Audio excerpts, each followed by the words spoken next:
Settlers tried to drown, bride in a lake. Rich cowboy rode in to rescue her, marries her that day. In the Montana winter of 1875, where the wind could cut skin raw and frozen lakes swallowed lives whole, a story unfolded that shook an entire town. Clara Dawson, born of native blood, refused a forced marriage. For that defiance, men dragged her onto the ice, laughing and jeering, turning her death into sport. But the moment the ice cracked, destiny cracked with it. From the horizon came the thunder of hooves, Jack Callahan, the cattle baron of the valley. Folks say the dive he made that night into Black Crow Lake didn't just pull Clara from death's grip. It lit the spark of a war between justice and the rot, buried beneath the ice. Montana, winter of 1875. The wind poured down from the northern peaks like blades of ice, hissing through naked pines. On the shore of Black Crow Lake, the surface lay frozen thick, a silver mirror beneath the moon. Out on that mirror, a knot of men in gray sheepskin coats dragged a young woman by her arms. Clara Dawson fought against them, her dark eyes blazing in the torchlight. Blood smeared her lip from a backhand blow, staining her thin scarf. She was the only daughter of Catherine Dawson, a native woman the town of Miller's Creek had never truly accepted. Now, with Catherine gone, the town council aimed to force Clara into marriage with Matthew Crow, heir to power and greed. She refused. And to these men, refusal was not stubbornness, it was insult. "Take her to the lake," barked Elder Wright, the head of the council, his gravel voice carrying across the ice. Children had been dragged from their beds to watch as if it were sport. They threw rocks, squealing with cruel laughter. Adults stood back, arms folded, some shaking their heads, but not one lifted a hand. Clara stumbled as they shoved her down on the slick ice. A man pressed her head to the frozen surface where one good strike would break through. "All you had to do was yield, Clara Dawson," Wright growled, lifting his hand. The crack came sharp. Ice splintered like spiderwebs. In a heartbeat, Clara plunged into black water, knives of cold ripping through her flesh. She tried to scream, only to choke on darkness. Her cry echoed across the valley, and that cry carried to a man riding the ridge road home.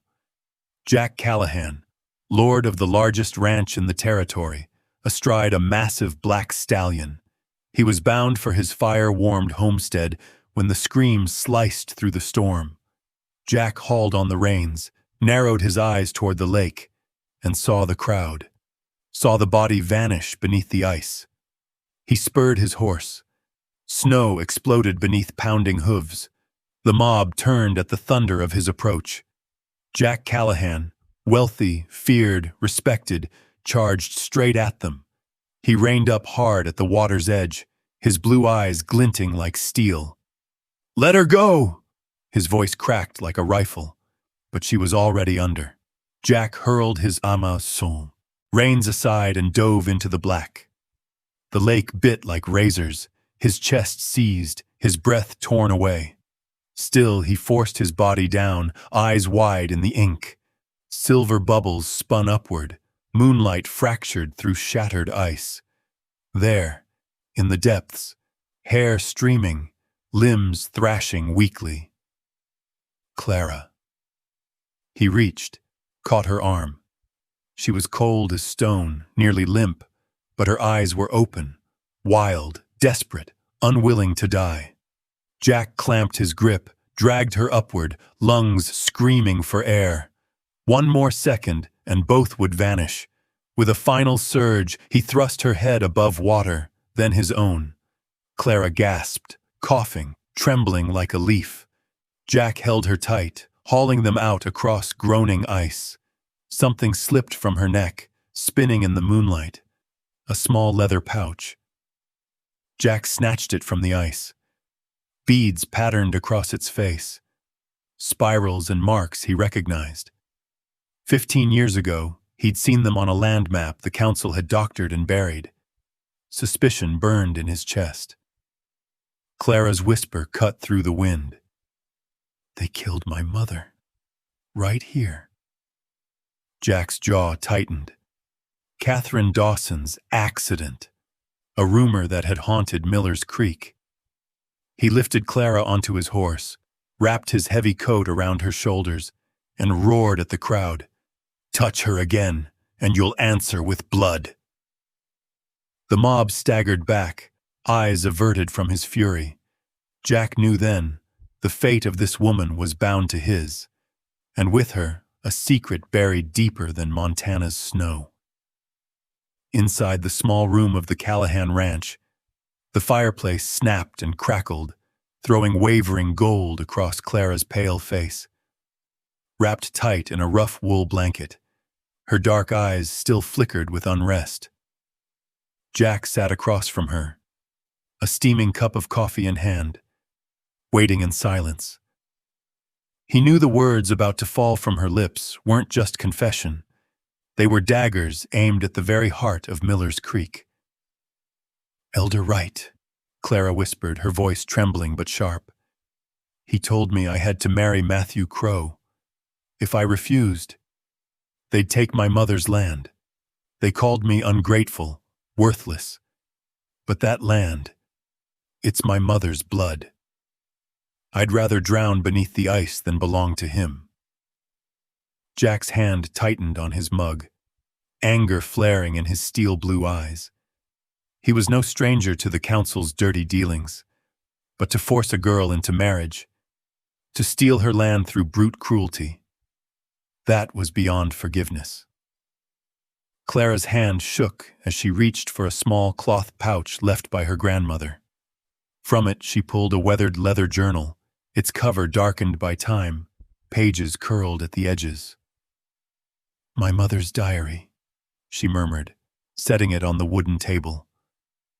Jack leaned in, listening as she opened to pages scrawled in hurried, desperate ink. By the firelight, Clara read aloud. That day at Crow's Lake, I saw blood spreading on the ice. The lake is no mere water. It is a grave for truth. They buried everything in the cold, where the earth bleeds, where truth is sealed beneath. Her voice cracked, tears shining in her eyes. Jack sat frozen, each word slamming against his memory. It matched the whispers he'd heard 15 years ago, when a native woman had vanished by the lake. Clara turned more pages, then stopped, her breath catching. Her eyes widened, locking on Jack. Here, my mother names a woman. Jenny Callahan. Jack's world stopped. The name struck like lightning. He snatched the diary, scanning the lines. Jenny Callahan, his sister, believed dead in a riding accident at Crow's Lake 15 years back. No, that can't be. His voice rasped. In his mind, he saw Jenny's silhouette riding into the snowy woods, then only the report of broken ice, a body never recovered, a family burying an empty coffin. Clara pressed her hand to the journal. My mother saw it. She wrote that Jenny Callahan didn't die in an accident. She was caught in their crime. And the truth is still frozen beneath the lake. Jack sat rigid, storm brewing in his eyes. His sister's face, his vow for justice, collided in his chest. He understood then. Clara carried not just land, but a truth that could bring Miller's Creek crashing down. Night settled over the town. Snow veiled the streets, save for the oil lamp glow of the old wooden church. A hoarse bell tolled through the winter wind, its echo covering darker voices inside. In the narrow back room, Elder Wright sat with arms folded, his shadow looming like a specter. Across from him stood Matthew Crow, fox fur draped over his shoulders, his eyes sharp as steel. Between them, a bottle of unopened whiskey gleamed on the scarred table, an unspoken token of a plan soaked in courage and blood. "She escaped this time," Wright growled, voice rasping like fire against stone. "But she carries what her mother once held. If she uncovers it, everything we buried 15 years ago will crawl out of the ice." Matthew's fist clenched. "Clara Dawson thinks she's strong, but she's nothing but a half-breed girl. I'll silence her." For good Wright's nod was slow, deliberate.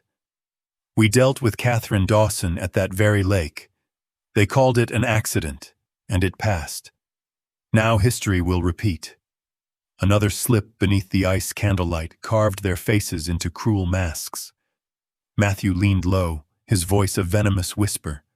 "I'll push her down myself before them all. Then I'll weave the tale that she fell. Just like Jenny Callahan." At the name, Wright faltered, just for a breath. Then he swallowed deep, drained his glass, and slammed it to the table. "Once Clara's gone, Dawson's land will be yours, and no soul in Miller's Creek will stand against the council again." Outside, snow thickened. Neither man knew that in the shadows near the belfry steps, someone listened. Jack Callahan. He had paused his horse at the church for a sip of hot water, but the sifsvata, words drifting through the cracks, froze his blood. Jenny Callahan, his sister's name. An accident beneath the ice. Jack's body locked, fists knotting until veins bulged. Clara Dawson's secret was bound to his own family's tragedy. He stepped back from the stairs, boots crunching softly in snow, and walked out into the bitter night. His breath smoked in the air, but his eyes blazed.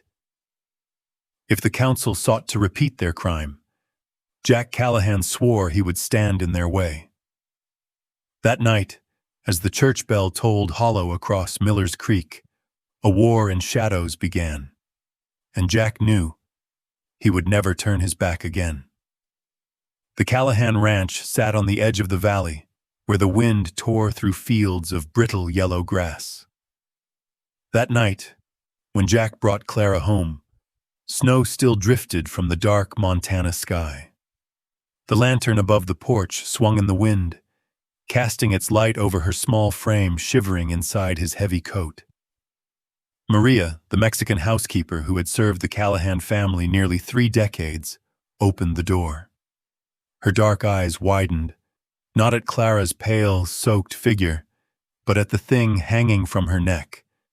A worn leather pouch, beadwork stitched into strange, swirling patterns. "Madre de Dios," Maria whispered, hand covering her mouth. "This, I saw it when I was a girl. My grandmother taught me the beadwork. The pattern is no ornament. It is a sign." Clara lifted her head, weary yet burning with light. She held the pouch, opened it slightly. Beads caught the lantern glow, forming curves and spirals, lines like rivers and ridges on a map. "My mother left it," Clara murmured. "I thought it was just a keepsake. But if you're right, it's a map to the truth." Jack narrowed his eyes, memory flaring.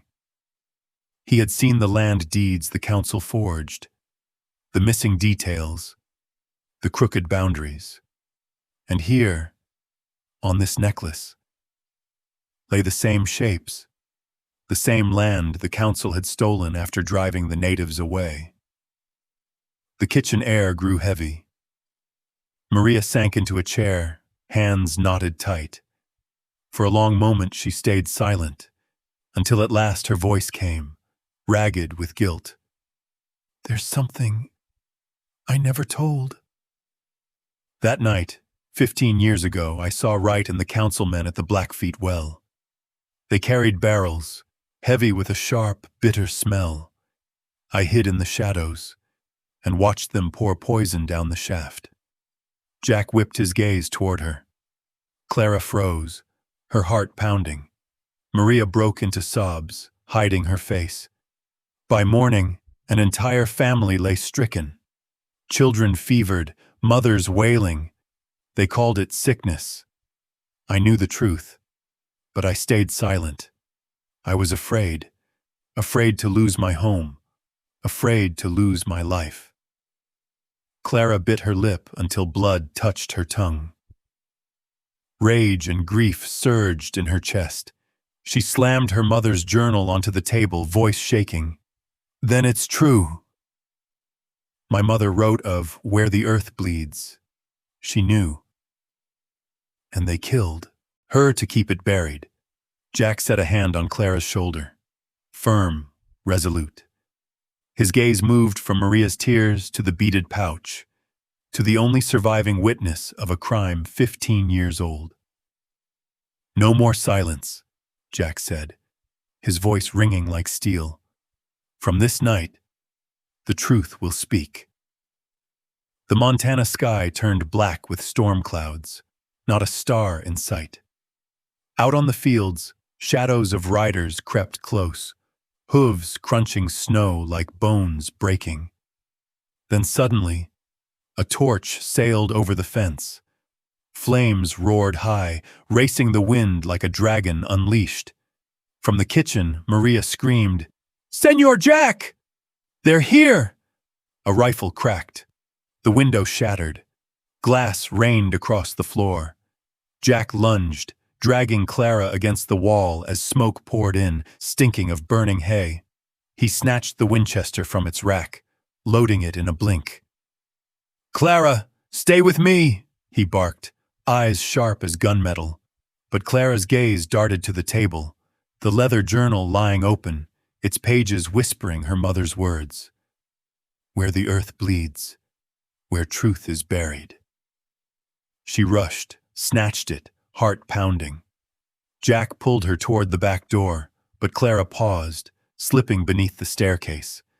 In the choking smoke, she pried up a loose plank and shoved the diary deep into a hidden cavity. Eyes stinging, lungs burning, she forced herself to finish. "Clara!" Jack roared. She looked up, tears streaming from smoke and resolve alike. "If they kill me, the truth dies with me. But if the journal lives, justice still has a chance." Gunfire split the night. Horses screamed. Flames devoured the barn. Jack seized Clara, lifted her onto his stallion, swung into the saddle, and lashed the reins. The black horse thundered forward, Clara clutching his coat as firelight bathed the valley. Behind them, bullets whined past, wood shattered. The Callahan Ranch, once a symbol of strength, burned like a giant torch, lighting the land in defiance. Maria galloped close behind, tears streaking her weathered face. She knew the Callahan home was no longer a refuge. It had become a banner of blood against Miller's Creek. Through the smoke, dark riders pursued, guns blazing. Jack leaned low, shielding Clara. A red streak scored his shoulder, but his eyes blazed hotter than fire. He swore no Catherine Dawson would ever be buried in silence again. Clara glanced back, saw the house collapsing into flames. Yet she knew her mother's journal still waited in its hiding place, ready to speak when the time came. Her heart pounded with its echo. You are not alone. Truth can burn, but it cannot die. The winter wind lashed their faces. Clara clung to Jack's coat, whispering like a vow, the truth will not die. Not again, and then, the shot. A gun cracked like thunder. James, riding behind, was struck. He tumbled from his saddle, blood spreading across his chest. In his final breath, he hurled a small leather pouch forward. It landed in Clara's hands, heavy, hot from the firelight. She opened it. Inside lay another journal, wrapped in woven beadwork. Her breath caught. It was the very record every powerful man had tried to erase. Jack's shout cut through the storm of gunfire. "Hold it tight, Clara. If I die, you must carry the truth to light." By noon the next day, smoke still curled above the blackened ruins of the Callahan Ranch when a lone rider approached from Miller's Creek. It was Marshal Wade Bennett, the old lawman, his dark duster coated with trail dust, the silver star on his chest catching the pale winter sun. Bennett was no stranger. Years ago he'd been a friend to Catherine Dawson, Clara's mother, and when Catherine's body was pulled from Crow's Lake, it was Bennett who signed the report calling it an accident. Yet his weary eyes had never known true sleep since that day. Deep down, he had always known something was wrong. Jack and Clara received him in the rough-hewn cabin where they sheltered after the raid. Bennett's gaze lingered on Clara's face. So like Catherine's, it stopped his breath. The silence grew heavy. "You here to take me in?" Clara's voice was hoarse from smoke and ash. "Or to shield them one more time?" Bennett exhaled, stroking his gray beard. "I don't know, Clara. All these years I've walked between justice and fear. I owed your mother an answer. I never gave it." Clara ripped the beaded pouch from her neck and slapped it on the table. "Then look at this." Bennett bent low. In the lamplight, the beads revealed themselves, not mere decoration, but symbols, arranged in sequences of dates and numbers. Clara pointed with a trembling but steady hand. "Here, 1860, here, 1865, and here, 1870, all matching the deeds the council put forward. But look closer. These dates don't match when the natives left. They match when the council forged the papers." Bennett's brow furrowed. He pulled a tattered file from his coat, copies of the land deeds he'd once signed. Placing them beside the beadwork, his eyes widened. Every number, every mark. It lined up. "Sweet Lord," he muttered, voice low. "All these years, the truth's been here in plain sight."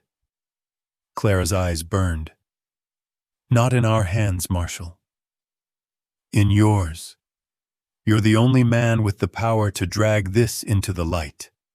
So tell me, do you stand with justice or with the men who turned this town into a graveyard?" The silence stretched. Wind howled through the cracks, carrying the bitter scent of ash. In Bennett's mind rose Catherine's face, chin lifted, whispering once, "There will come a day they'll pay." The marshal closed the file. His voice, rough but resolute, filled the room. "I've kept my silence long enough. This time, I'll hear the truth." Night fell fast, shadows cloaking the dirt road on the town's edge. Clara stepped from the cabin, Bennett still inside, burdened with his papers. Jack waited with the horses, but unease coiled in his gut. He felt eyes watching. Footsteps crunched softly in the snow. Clara turned. A tall, thin man in a gray coat, hat brim pulled low, stepped forward. His voice was hushed, trembling, as if even the night might betray him. "Clara Dawson, I need to speak with you."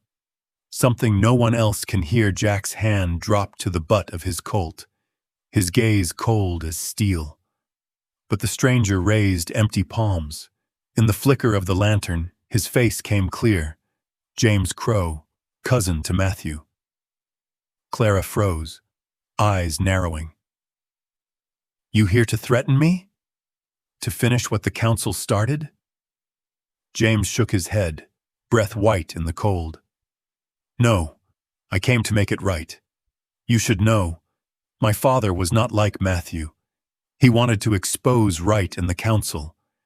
But before he could, they killed him." Clara staggered back a step. Jack's voice cut low and hard.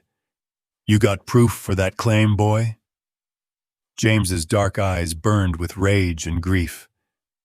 He knew about the poisoned well. He kept records, testimony, everything. But he knew papers could burn. So he did what no one would suspect. He wove the evidence into beadwork.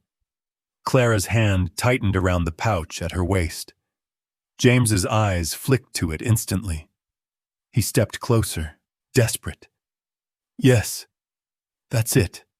My father believed one day someone would unlock it. And that someone is you. The air grew tense. Wind screamed through the canyon, carrying the stench of the ranch fire. Jack studied Clara's pale face, but her eyes blazed bright. My mother left beadwork too, Clara whispered. And her journal.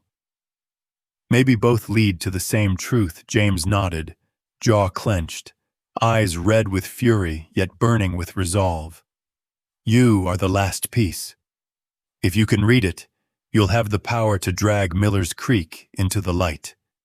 Jack's fists tightened, his deep blue eyes darkening. This was no longer about protecting a girl from a forced marriage, nor even about the love rising in the storm. This was war. For justice, for Catherine Dawson, and for every life buried under blood and ice. Jack placed his hand on Clara's shoulder, his voice steady, iron in the night. From here on, there's no turning back. This isn't just your fight, Clara. It's all of ours. At that moment, a horse screamed from the valley below.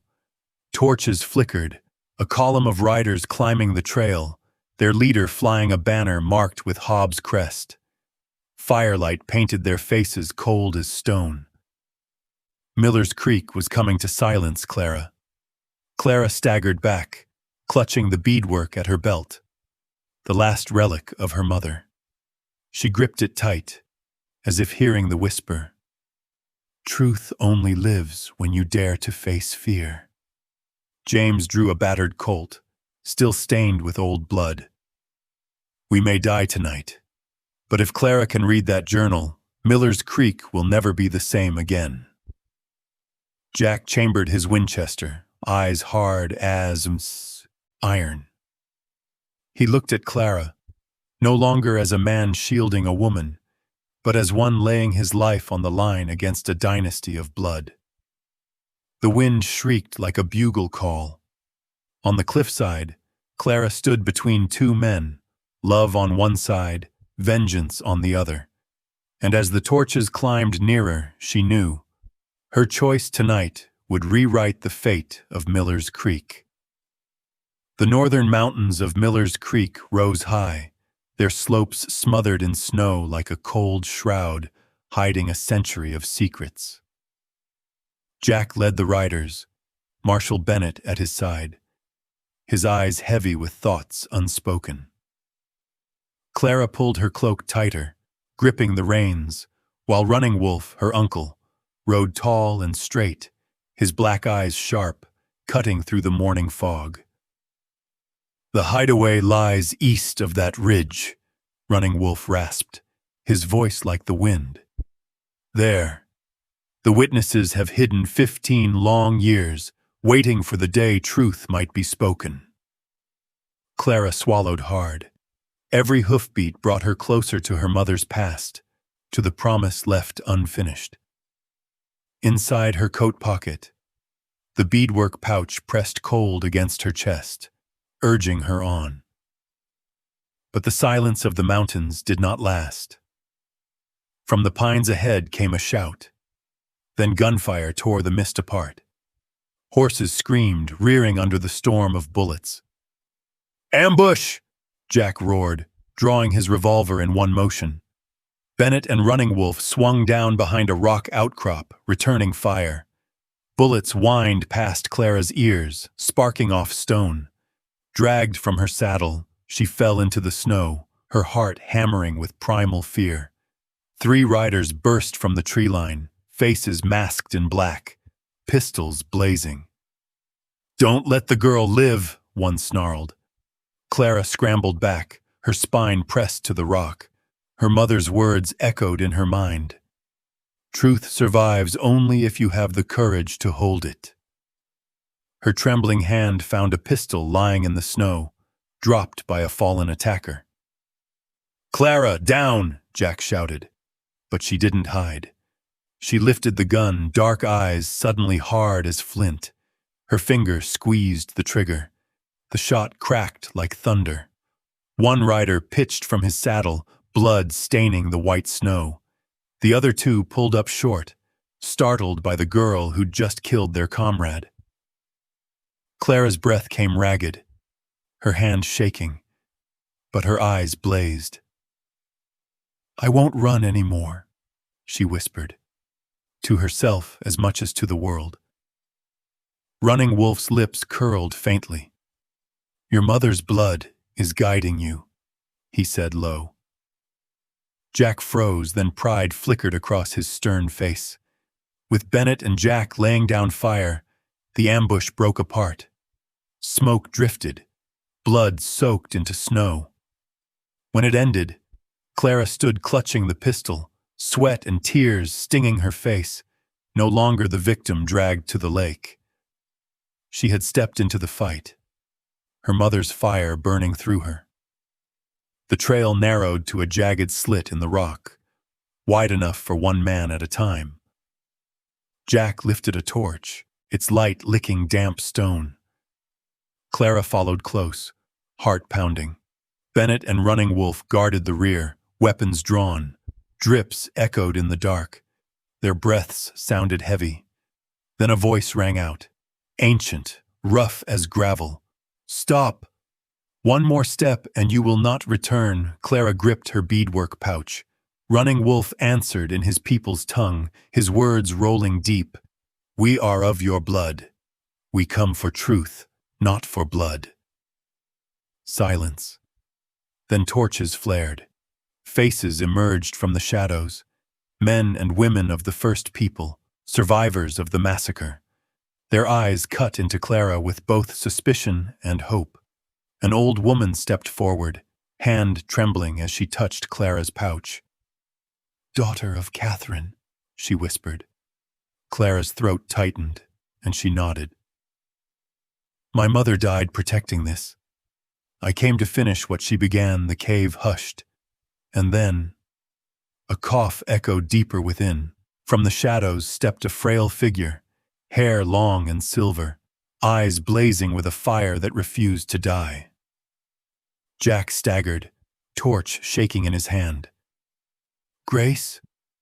His voice cracked, raw. The woman raised her torch. Time had carved her face, but her eyes, Jack knew them too well. "Brother," she breathed. The past roared back to life. Clara's gasp broke the silence. She's your sister?" Grace nodded slowly. 15 years. They thought me dead beneath the lake. In truth, I was hunted alongside your mother. Catherine dared to speak, dared to gather proof. We tried to carry it beyond their reach, but the council stopped us. They killed Catherine at Crow's Lake. I lived only because Running Wolf pulled me from death. Since then, I've hidden in shadow, waiting for this day. Jack's fists clenched, chest heaving. All these years, my sister alive. Grace laid her hand on his shoulder, her eyes steady. And now I hold what they never imagined would survive. The final proof. She lifted a pouch of beadwork, its designs intricate and damning. Clara's breath caught. It carried dates, transactions, and forged signatures of the council. Bennett stepped closer, peering at the beads. His jaw tightened. This could bring down their whole empire. Clara drew a deep breath. In that moment, she felt her mother's spirit filling the cave. No longer fragments, the truth had come together, burning bright as fire in the frozen Montana night. Dawn broke over the Montana peaks as a cloud of dust rose in the valley. The Council of Miller's Creek, led by Elder Wright and Matthew Crow rode with dozens of horsemen, torches blazing and rifles cocked. In Wright's fist, the torch burned like a death sentence. "Burn them out!" he thundered. "Not one witness leaves alive!" From the cliffs above, Jack Callahan watched, eyes drawn tight as a bowstring. Beside him, Marshal Bennett stood ready, revolver in hand. Running Wolf crouched with his warriors, rifles hidden in the rocks. Clara gripped the beadwork pouch against her chest, breath ragged, but her dark eyes burned bright. When the riders surged toward the cave mouth, Jack dropped his hand. Gunfire split the morning silence. Bullets rained down like thunder. Horses screamed, men toppled, the council's charge thrown into chaos. Matthew Crow fired back, but Running Wolf's bullet grazed him, knocking him from the saddle. Through the smoke, Clara stepped forward from hiding. Jack's voice cracked with alarm. "Clara, get back!" But she walked on, pale in the cold light, her eyes unwavering. Wright spotted her, bellowed, "Seize her! The girl is the key!" A rider charged, but Clara raised the pouch high, her voice echoing through the valley. "This is what you fear, isn't it? Your crimes woven into every bead, dates, names, forged signatures, even the blood you spilled." The crowd faltered. Wright sneered. "Superstitions of squaws." No court would ever believe it. Clara's lips curved faintly. Her hands trembled, yet she pulled out a piece of beadwork. Not the true evidence, but a clever decoy she had prepared. She lifted it high. Wright lunged, snatched it, triumphant. "Foolish girl! The proof is mine." Then Bennett's voice boomed like a rifle shot. "And with your own mouth, Elder Wright, you just named it proof." From the shadows, Grace Callahan emerged, holding aloft the true beadwork, the one she had hidden 15 years. "And here," her voice rang steady, "is the original. Every date, every mark, every forged handprint, even the stains of blood." The valley went silent. Wright's face drained white. Crow stammered. Clara lifted her chin, her words carrying for all to hear.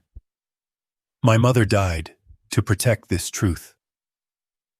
Today, it will not stay buried." Marshal Bennett strode forward, iron cuffs in hand. "Elder Wright, Matthew Crow, and every member of this council, you are under arrest for murder, land theft, and betrayal of this territory's law." Allies poured from the rocks, warriors, ranchers, settlers alike, encircling the council. Wright's torch dropped into the snow, hissing into darkness. The long night of Miller's Creek was over. As dawn spread gold across the Montana Valley, the Callahan homestead rose again, not in flames of destruction, but in fire of hope. A wooden canopy was raised, draped in white cloth. There, after days of blood and ash, Jack Callahan and Clara Dawson stood side by side, not savior and saved, but two souls choosing one road. Maria wept as she tied a ribbon into Clara's hair. Running Wolf's hand rested on his niece's shoulder, pride deep in his eyes. Marshal Bennett adjusted his silver star, now the honored witness to a wedding carved in justice. Natives and settlers gathered together, shoulder to shoulder, no longer divided. Blackfeet children scattered wildflowers. White farmers clapped along. The drums of the people joined the banjo's twang, a song never before heard in Miller's Creek. Jack clasped Clara's hand, rough and strong in his calloused grip. His voice rolled deep. "Clara, from this day on, you will not stand alone against the dark. You have me, and the land itself as witness." Tears glistened in Clara's eyes, yet her smile shone like sunrise. Jack, our love is not just for us. It is for my mother, for your sister, for every soul who fell. I vow to live so that justice never dies." Cheers rang as they sealed their vow with a kiss, not rushed, not long, but certain, like the promise of a new beginning on blood-stained ground. At the edge of the circle, Grace Callahan smiled, years of exile washed away in one moment. Maria whispered, "Now this is a true family." Running Wolf exhaled, debt to Catherine Dawson at last repaid. Sunlight broke over the valley, draping them all in a blanket of gold. In that sacred silence, Clara gazed over the wide fields, whispering words meant not only for herself, but for generations unborn. The land remembers, but it also blesses new beginnings. The story of Jack and Clara is more than a frontier romance. It is proof that justice may be buried under ice, but never forgotten. Love, sacrifice, and courage gave Miller's Creek new life, where from ashes rose a new dawn. And you, dear friends, who have seen much in your own years, know well that some truths never grow old: loyalty, justice, and the bond of human hearts. If this tale stirred a memory, a lesson, or a hope in you, share it with us in the comments. And don't forget, like, subscribe, and ring the bell, so together we keep alive the stories of the Old West, where the frontier still rides in memory and in spirit.